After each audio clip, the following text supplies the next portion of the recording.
Okay, perfect. Let's kick things off, not to have us get too delayed or have our video editor just be like, why were they silent for the first 30 seconds of this recording? And so welcome everyone once again. Thanks for joining us today in this very gloomy Thursday. If you're located in the Toronto or GTA region, we're excited to have all of you here with us to sit down and do a workshop that I think was a long time coming, in the sense of, over the last 10, 11 years, the DMZ has done a phenomenal job when it comes to not only marketing and promoting ourselves, but more importantly, marketing and promoting all of the startups who have gone through our program. And a lot of that is really kudos and credit to our marketing team at the DMZ. And specifically for today, we're excited to have the opportunity to introduce and welcome Haseeb, who works on the DMZ's marketing team, really leveraging and utilizing all of our different social channels and platforms. And so with a lot of you really looking at either PR or social being a big focus for you in terms of getting awareness out there, really kind of increasing your exposure to the public.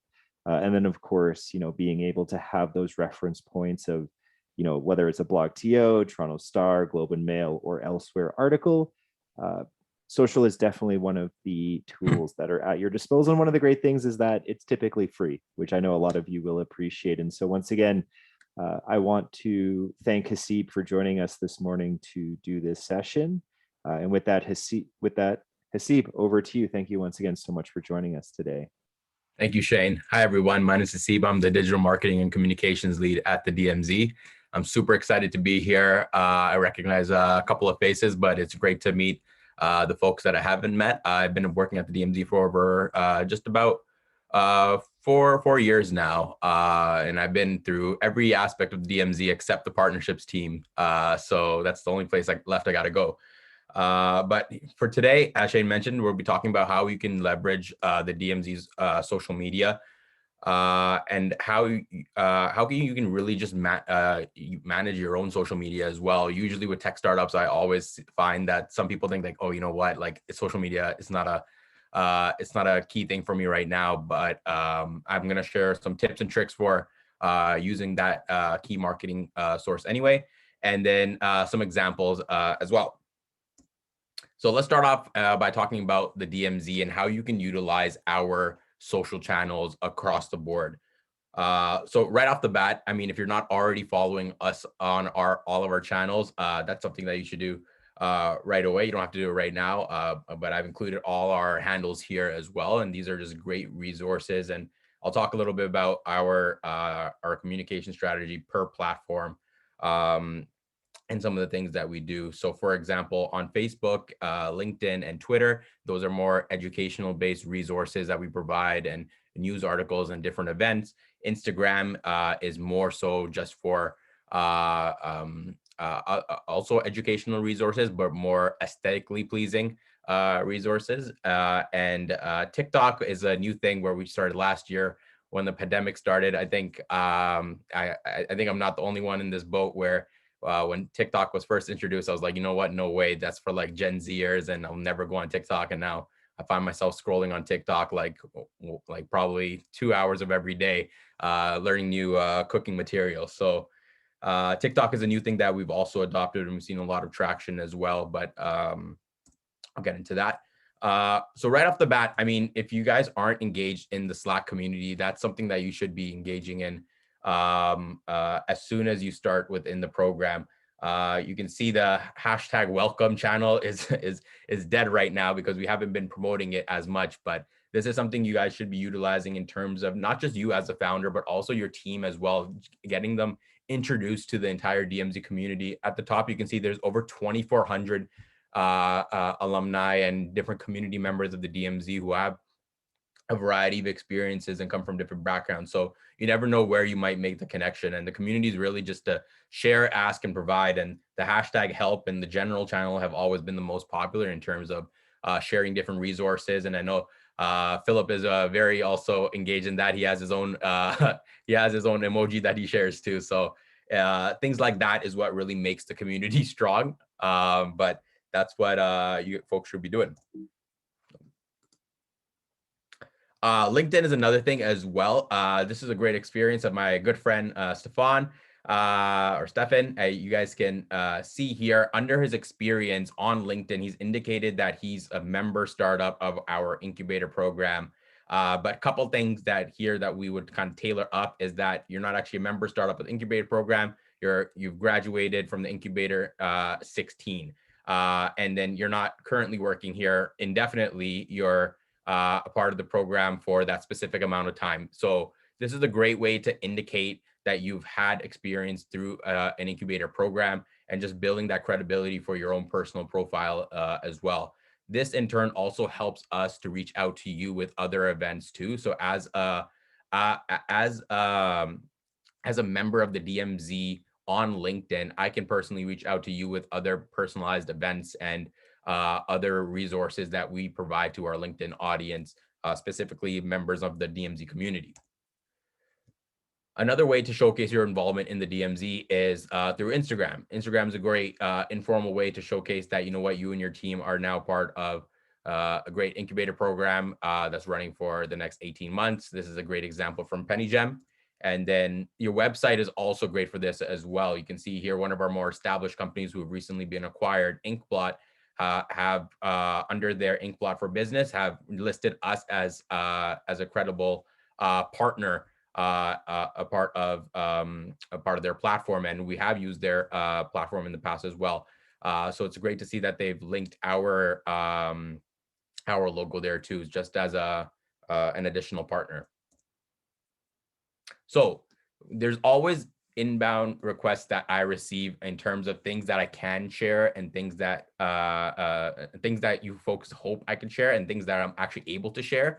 So I kind of want to talk a little bit about some things that we can share and things that we can't share.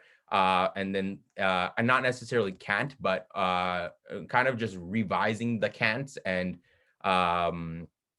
trying to tailor it to the audience a little bit more. So things that we can share. First of all, we can share anything on Facebook, LinkedIn, Twitter, and Instagram stories. The Instagram post itself is reserved for just us, just due to aesthetic. We can share educational resources. So if you have a member of your team that's writing blog pieces or has recently engaged in a thought leadership discussion, and you guys have kind of brought down the points in terms of what the success was of that and what were the key points, those are things that we can share. And then of course, big news, any acquisitions, raises, things like that. Things that we can't share necessarily are 30-minute videos between other individuals, launch of a new product, or if you have a new partnership or a collaboration with another organization. The ways that we can tailor this, for example, with the 30-minute video is if you're able to make easily digestible information that our audience can be attracted to. For example, would be from that 30-minute video, sharing with me what are the 3 or 4 top key points of that conversation and how you think our audience can benefit from it and what the call to action is for them. Then I'm able to move that to what we can share. Launch of a new product. For example, if there's a call to action to our audience, again, you just launched a new project and a product, and you're a B2C business, and you think our target audience is applicable to your business, and then that's something we'd be happy to share. So that's just really the gist of it, but we do take it on a case-by-case basis. So if you're ever unsure, you can always just reach out to me on that. Okay, so let's talk about a little bit about the social channels and what benefits to provide. So right off the bat, I know with tech companies, it's kind of like, you know what, it's good to have, just build your profile and then never touch it again for some. And for some, it's very active, depending on what kind of community you're trying to build. But all in all, it really just helps you build the right audience and your reputation. And it really helps you be that subject matter expert that's established on your platform as well. And Shane mentioned, for example, you folks getting into different articles with different publications. And if there's no online presence for your business, it becomes difficult for the end user to be able to understand what you guys are all about. And then it also helps just boost your SEO as well. And I'll get a little bit about rankings a little bit later, and some free resources to work on that. So, I mean, if you're unsure about like what you should be even doing, and how you should be structuring your posts, it's you can follow these very simple steps to see how other profiles are created, what kind of aesthetics they're using on their own platforms, what kind of things that they're posting about. The gauge your audience's tastes and preferences. The best thing about social media is that there's a lot of trial and error involved. You can see what works for your audience and what doesn't work for your audience, what is gaining traction, what isn't gaining traction. With COVID, especially, we've seen that there's been a high intake of thought leadership discussions through YouTube, podcasts, different educational based posts, for example, like top 5 tips for XYZ. So those things have been working very, very well recently. And build a profile specific to the platform as well. Really consider what you're trying to articulate with each individual social platform. You don't want to post the same thing across the entire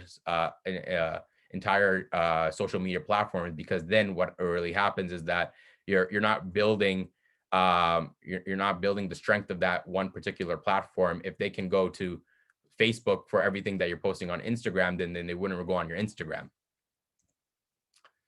And really just try to understand what your voice is too. Like it's a really important factor to consider, because it really helps the audience understand too what kind of company you folks are.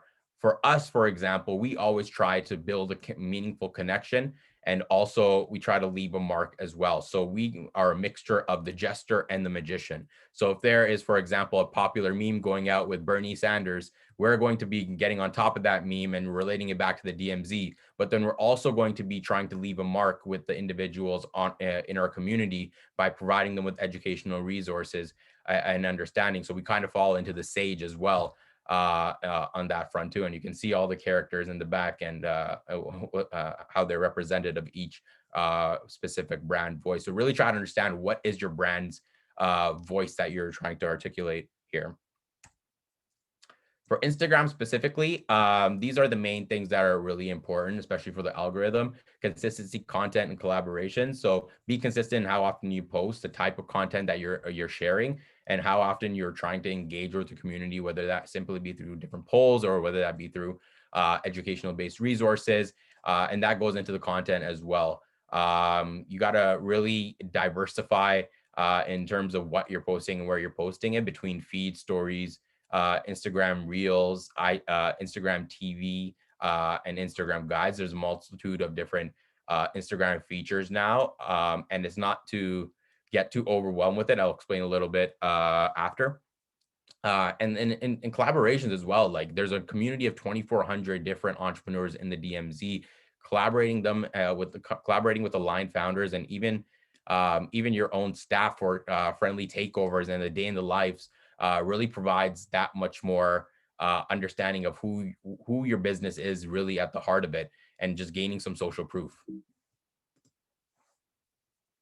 So this is the Instagram algorithm as we know it today. What's really required in any given week: 8 to 10 story slides per week, 2 to 3 in-feed posts, and 1 to 3 IGTV live or Instagram lives or Instagram Reels. And that can really be taken from TikTok and also reutilized for Reels as well. So that's really what's required if you want your brand to be showcased at the forefront of your audience's homepage. I get this question a lot as well, so I just wanted to quickly address this one too. I won't go too deep into the nitty gritty of digital ads, because that's a whole monster of its own. But a lot of people always ask about boosted posts versus a full-on ad campaign. So on Instagram, you might see on your company profile, if you're getting low impressions on one post, you might consider just doing a boosted post for that specific post and try to get more impressions. But you have to recognize that it's going to be the same creative throughout through all placements. You can have very limited copy placements as well, so it'll look kind of off. Your targeting will be also limited to whatever Instagram has on it.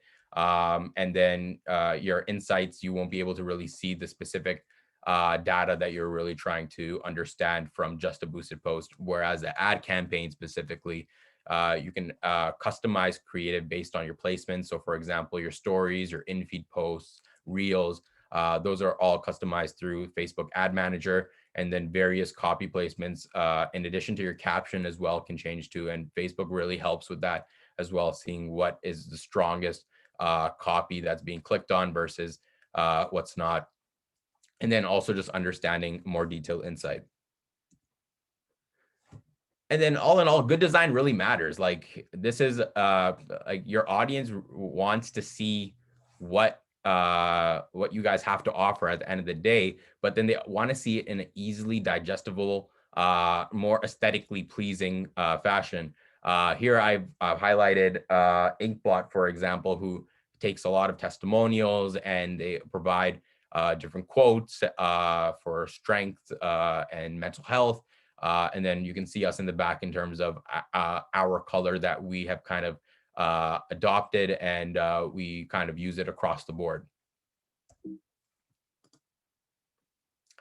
So for Twitter and LinkedIn, for example, this is a great, these are a couple of great examples in terms of what other of our alumni have been doing in terms of posting, from all the way from just announcing that they're a part of the DMZ program, to sharing some information about their own internal teams, to sharing educational based resources from blogs and different events that are going on.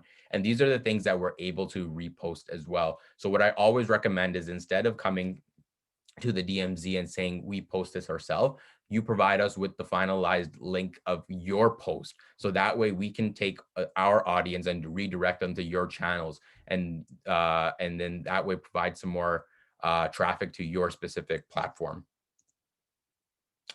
So you're a B2B SaaS startup, but what can you really post about? Honestly, you can, these are just a couple of examples, but you can go back to your roots, show people how you really started the business. If you have some throwback Thursday photos of what your office looked like, or how big your team was before to how big your team is now, or how much your business has progressed, those are great ways to showcase the heart of your company, and people do care about that. And then recognizing important days. This has been more apparent than ever before because of so many things that are going on. Asian Heritage Month is coming up next month. Mental Health Week is coming up next month. These are just a couple of different other major events in the world / Canada that are happening that you can recognize on your own platform and show importance to it. So these are just some top free resources. Buffer is a great way. So honestly, what I usually do is, for me personally, at the DMZ, right off the bat, Monday morning, I try to see what trends are going on.